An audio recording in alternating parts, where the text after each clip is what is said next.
Hi Fiskateers, Tami Fiskateer number 804. You know I love stamping, so we're going to start today with some stamping basics.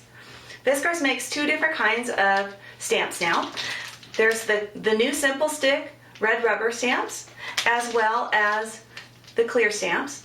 And then we have two different ways to use those. We can use them on our acrylic blocks or on the stamp press. So we're going to talk about both of those things, as well as the older wood-mounted rubber stamps. And then we're going to talk about ink. I'm going to use all black ink today, and I have 6 different kinds of black ink here. And we're going to talk about all those different kinds of ink and try them all out. I'm going to show you how to re-ink an ink pad. We're going to talk about when to use a pad underneath your stamping and when you don't need it, when you need a hard surface. So hopefully this will be the beginning of answering some of those stamping questions that you have. At the end of the video, if you have more questions, please come over to Fiskateer's blog where this video is posted and let me know what those questions are so we can try to answer them in the next one. So let's get stamping. Okay, first we're going to talk about clear stamps. I'm going to use this set called Swirls of Fun. I've got it mounted onto a clear block. When you use the blocks, there's a little bevel on one side. That's the top part where your fingers go. It gives you a nice place to grip.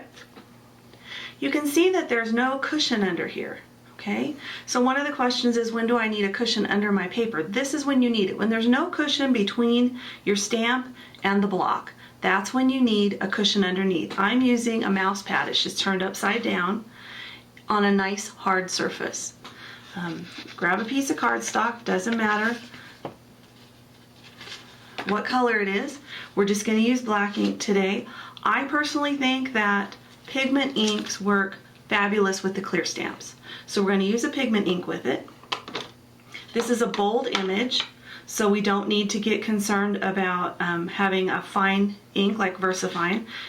So we're going to go ahead and use, with this bold image, we're going to use the Fiskars ink pad. And just bring your ink pad to the stamp and tap, tap, tap. You don't have to squish it, and you can see there's not enough ink, so keep going. It takes more ink than you think it does. That's a lot of the problem that people have, is they don't think their stamp is inked enough.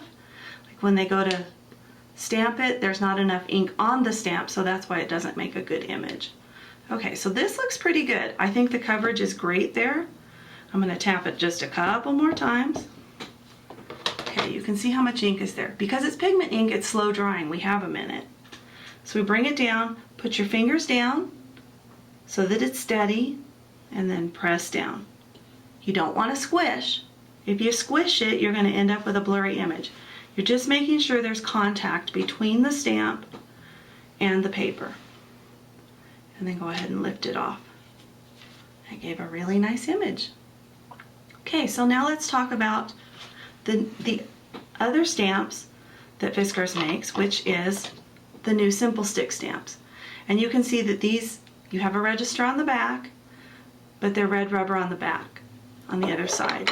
They also have a cushion in between the rubber and the front. There's a cushion, so we don't need this. Just go ahead and grab another piece of cardstock. You can use a dye ink here.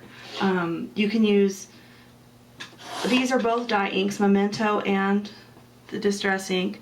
It doesn't make any difference which one you use. You can also use the pigment inks, but I'm just trying to show the different kinds of ink. So we're going to go ahead and ink up our stamp.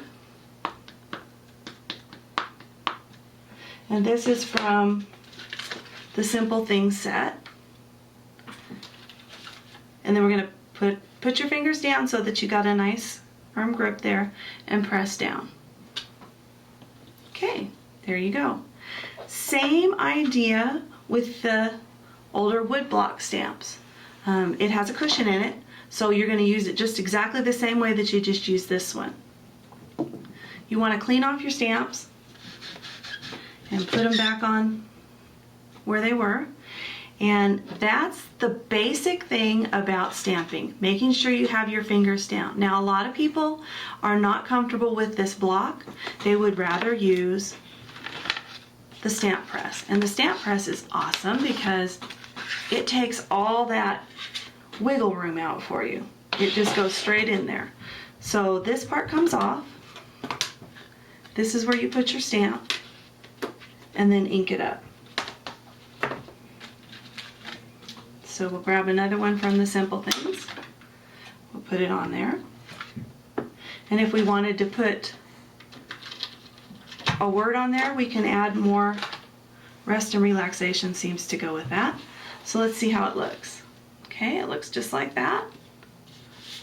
It would go right over here and we would press down. So we're going to ink it up.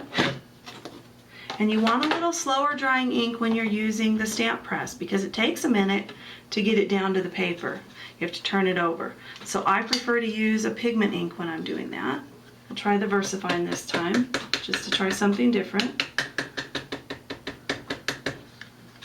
You can see it's well inked.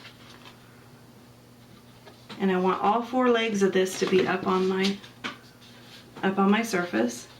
Now I have some time, I can move it around. Is it straight? There we go. Press down. When you press, you don't have to run your fingers over it, it's down. There you go. Didn't quite come out that time. I didn't get enough ink right there. So let's try it again. This is why paper has 2 sides. Okay, do it again. Flip it over. I'm using 100-pound paper. It's real nice and thick, so you're not going to see it through there if it didn't get through. Okay. So here's the other trick. You can do this. You can still run your fingers over it. Make sure it's down because that relaxation didn't want to come all the way on. There we go. Beautiful image. So there you have it. Some stamping basics. We'll be doing another video with more stamping basics. If you have more questions, let us know.